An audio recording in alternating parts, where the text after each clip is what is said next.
इस क्वेश्चन में क्या पूछा गया है कि conductivity of 0.01 molar NaCl solution is 0.00145 siemens centimetre inverse.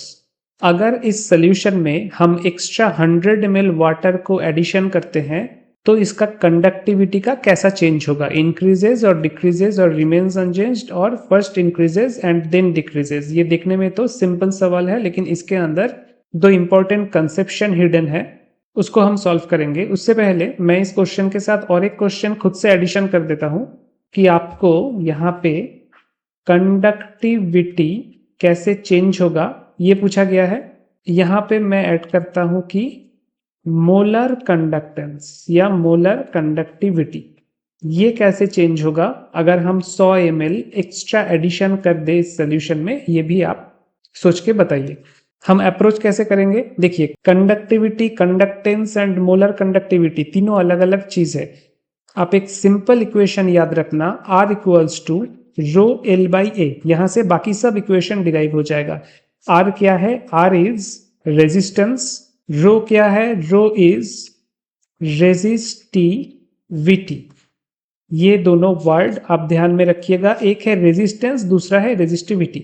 और ये जो L बाई ए है इसको हम सेल कांस्टेंट बोलते हैं। उनमें से L क्या है, जो सेल है उसका लेंथ, और A क्या है, सेल का एरिया। ये हो गया रेजिस्टेंस का इक्वेशन, और रेजिस्टेंस का यूनिट क्या है, ओहम।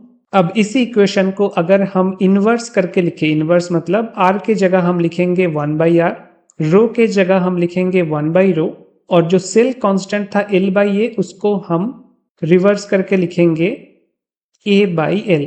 तो रेजिस्टेंस मतलब क्या था, रेजिस्टेंस मतलब कोई सोल्यूशन के अंदर जो इलेक्ट्रोलाइट्स है उस इलेक्ट्रोलाइट्स को मूव करने में कितना तकलीफ होगा, यानी कि this is a negative factor. Resistance मतलब इलेक्ट्रोलाइटिक सोल्यूशन में आयंस को मूव करने में कितना परेशानी होगा। तो 1 बाई आर क्या डिनोट करेगा, 1 बाई आर डिनोट करेगा कि आयंस कितना जल्दी मूव कर सकता है। So this is a positive factor, और इसको हम क्या बोलेंगे, इसको हम बोलेंगे कंडक्टेंस। जैसे हम इसको रेजिस्टेंस बोल रहे थे, इसको हम बोलेंगे कंडक्टेंस। तो 1 बाई रो को हम क्या बोलेंगे, हम रो को बोल रहे थे रेजिस्टिविटी, तो 1 बाई रो को हम बोलेंगे कंडक्टिविटी, इसको हम बोलेंगे कंडक्टिविटी। अब इसी इक्वेशन को आप ऐसे लिख सकते हो, 1 बाई आर जो कंडक्टेंस है उसको हम C से डिनोट करते हैं, जो 1 बाई रो है कंडक्टिविटी उसको हम कप्पा से डिनोट करते हैं, और साथ में A बाई एल ये रहेगा। कंडक्टेंस का यूनिट क्या है, इसको आप ओहम इनवर्स भी बोल सकते हो या फिर MHO भी बोल सकते हो, लेकिन सबसे जो पॉपुलर है दैट इज S, यानी कि सीमेंस। कप्पा का यूनिट क्या होगा, this is called kappa, KAPPA। Kappa का यूनिट होगा सीमेन सेंटीमीटर इनवर्स, क्योंकि A बाई एल का यूनिट क्या है, सेंटीमीटर स्क्वायर बाई सेंटीमीटर, यानी कि सेंटीमीटर। तो ये सेंटीमीटर अगर इस तरफ चला जाए तो क्या हो जाएगा, सीमेंस सेंटीमीटर इनवर्स। यही है हमारे कंडक्टिविटी यानी कि काप्पा का यूनिट। अब काप्पा का आप डेफिनेशन समझो कि ये एक्चुअली फिजिकली क्या सिग्निफाई करता है, तो आपके लिए काम आसान हो जाएगा। मैं और एक बार इक्वेशन को लिखता हूं, C equals to kappa A by L. अब सपोज एक इलेक्ट्रोलाइटिक सोल्यूशन एक बाथटब के अंदर, इलेक्ट्रोलाइटिक बाथटब के अंदर ऐसे सिचुएशन में है जहां पे दो इलेक्ट्रोड रखा हुआ है एक दूसरे से एग्जैक्टली 1 सेंटीमीटर दूरी में, ठीक है, 1 सेंटीमीटर दूरी में दो इलेक्ट्रोड प्लेस किया गया है, और उसका एरिया क्या है, ये जो इलेक्ट्रोड प्लेस किया गया है उसका एरिया है 1 सेंटीमीटर स्क्वायर। तो उसके बीच में जो वॉल्यूम होगा उस वॉल्यूम का अमाउंट कितना होगा, obviously V will be equals to A into L. अगर A है 1 सेंटीमीटर स्क्वायर और L है 1 centimetre, so V will B 1 cc यानी कि सेंटीमीटर क्यूब, और हम जानते हैं 1 cc मतलब 1 ml। तो हम ऐसे कह सकते हैं कि अगर कोई सेल का, अगर कोई इलेक्ट्रोलाइटिक सेल का रेजिस्टेंस हो 1 ओहम, तो उसका कंडक्टेंस भी हो जाएगा 1 सीमेन, और उसमें L एंड A अगर 1 सेंटीमीटर एंड 1 सेंटीमीटर स्क्वायर है, तो जो इलेक्ट्रोलाइटिक सोल्यूशन का वॉल्यूम है दैट विल बी 1 cc। या फिर 1 ml।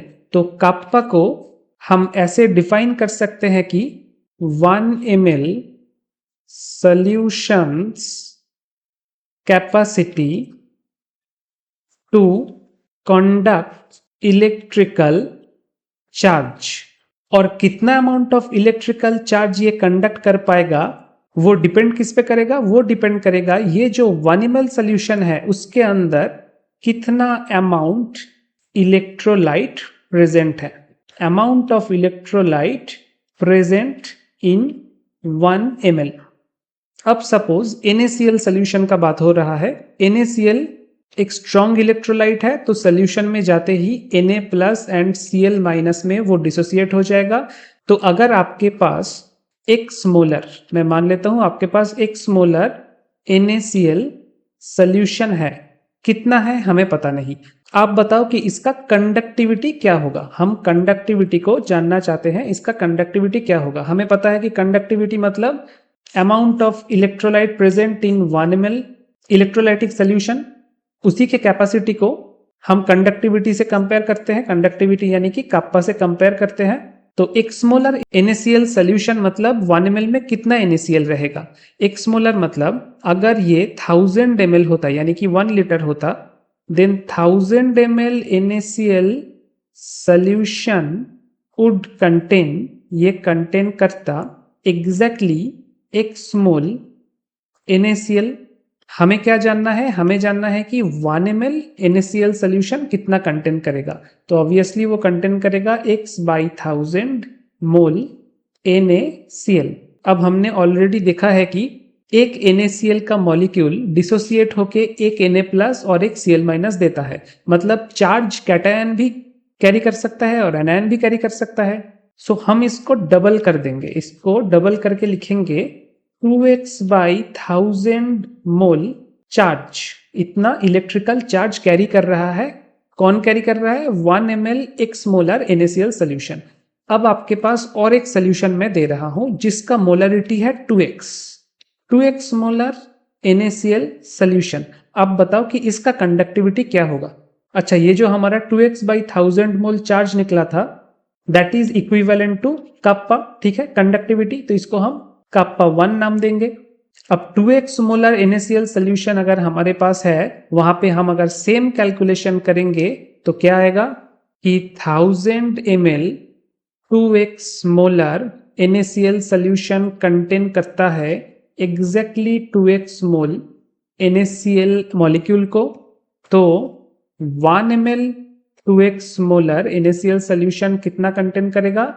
2x/1000 मोल NaCl मॉलिक्यूल्स को। हमें मॉलिक्यूल्स नहीं चाहिए, हमें आयंस चाहिए। सो 2 × 2x/1000 इतना मोल चार्ज को ये कंडक्ट करता है। अब ये जो है 4x/1000 इतने मोल चार्ज को हम कंपेयर कर सकते हैं काप्पा 2 से।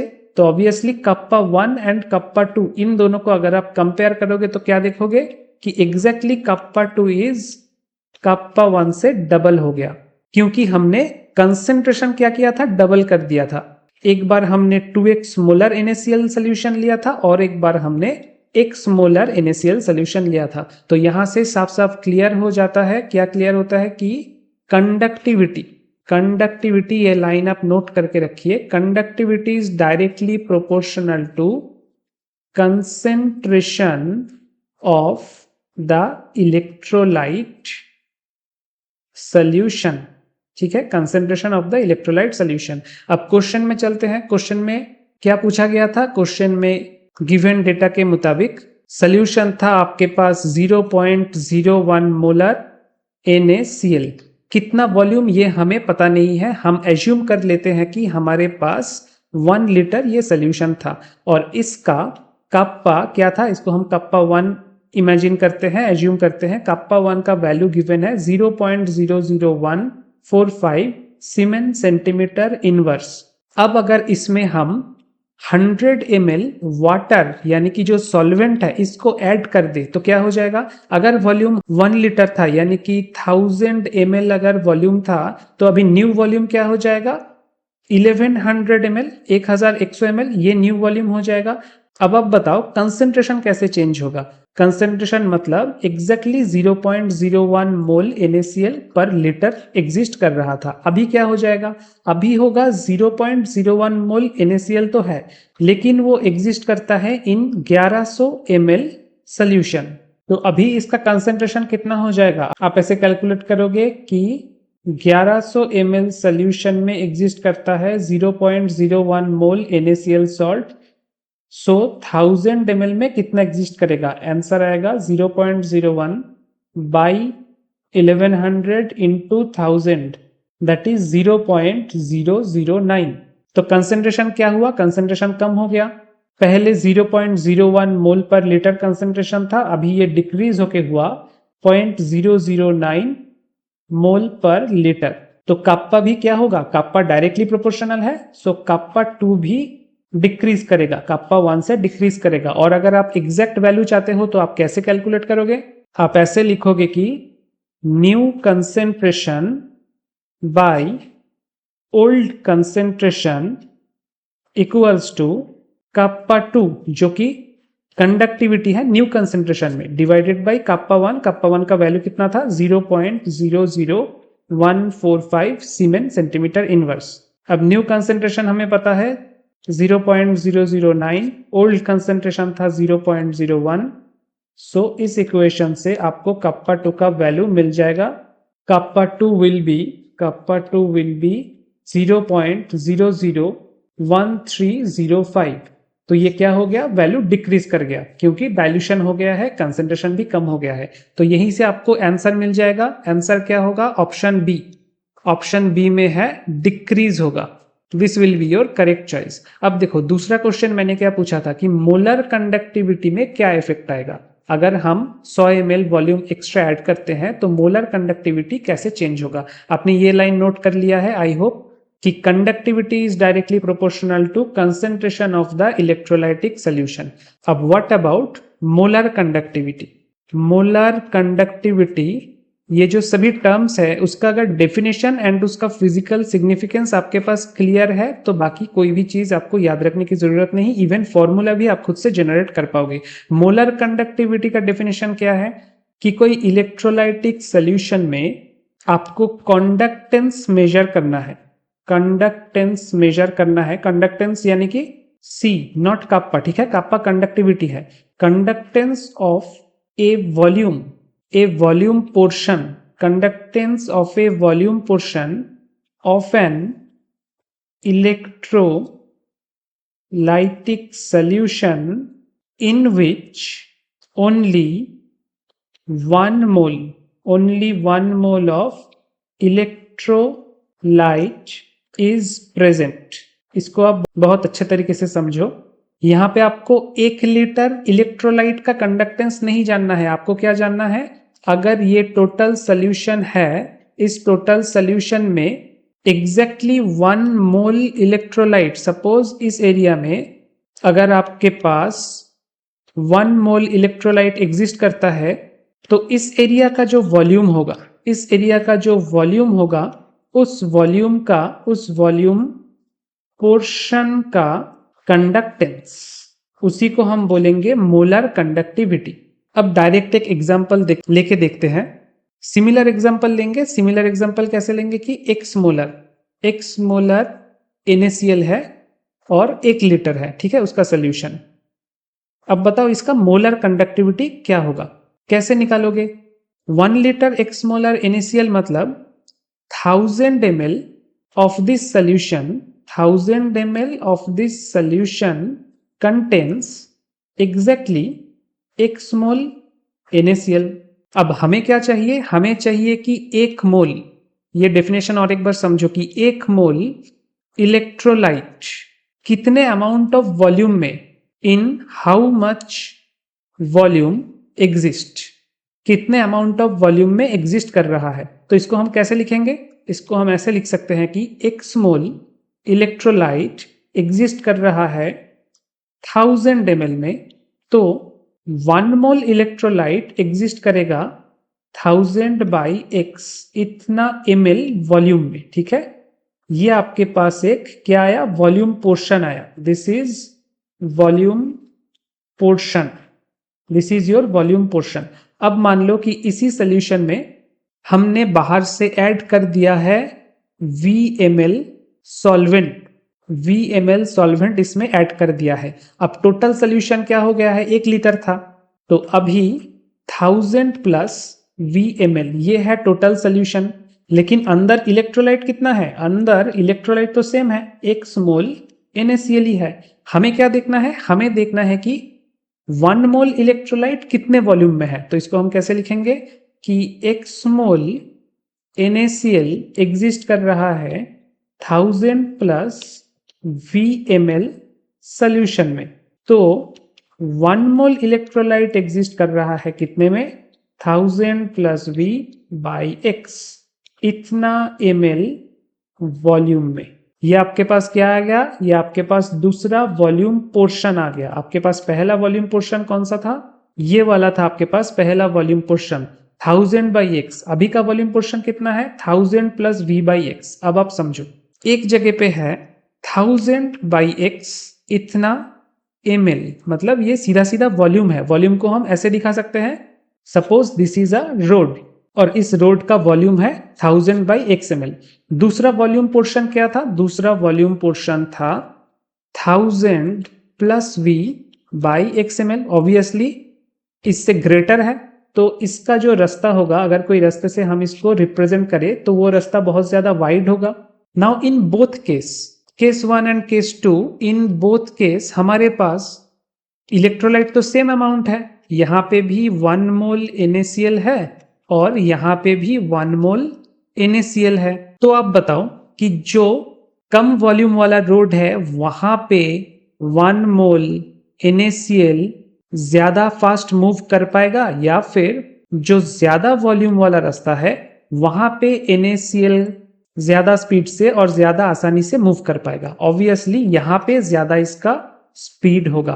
क्यों, क्योंकि यहाँ पे अमाउंट सेम है इलेक्ट्रोलाइट का, लेकिन जगह यानी कि वॉल्यूम बहुत ज्यादा मिल गया है, तो आयन आयन इंटरेक्शन बहुत कम होगा and ions will move in A high speed. क्योंकि आयन आयन इंटरेक्शन बहुत ज्यादा है वॉल्यूम कम होने के वजह से, तो यहाँ पे क्या हो जाएगा, यहाँ पे लो स्पीड हो जाएगा and speed of electrolytes is equivalent to क्या है, कंडक्टिविटी। स्पेसिफिकली इसको हम क्या बोलेंगे, molar conductivity according to the definition. तो मोलर कंडक्टिविटी डिक्रीज होता है विथ इंक्रीज ऑफ कंसेंट्रेशन। अब आपको अगर याद आ रहा है, लैम्डा m ऐसे हम मोलर कंडक्टिविटी को रिप्रेजेंट करते हैं, और यहाँ पे रूट ओवर c कंसेंट्रेशन के जो रूट ओवर क्वांटिटी है उसको रिप्रेजेंट करते हैं एक्स एक्सिस पे, और इसको हम क्या बोलते हैं, कोलराशेस लॉ। एक है स्ट्रॉन्ग इलेक्ट्रोलाइट के लिए लाइक NaCl, KCl एटसेट्रा, और दूसरा है वीक इलेक्ट्रोलाइट के लिए लाइक एसिटिक एसिड एटसेट्रा। दोनों केस में ही अब जितना कंसेंट्रेशन को बढ़ाते जाओगे उतना मोलर कंडक्टिविटी लो होता जाएगा, जबकि काप्पा के अगर बात किया जाए यानी कि कंडक्टिविटी का, वो सिंपली बढ़ता रहेगा। आप कंसेंट्रेशन बढ़ाओगे वो भी बढ़ता रहेगा। ठीक है, ये आपको ध्यान में रखना है दोनों चीजें।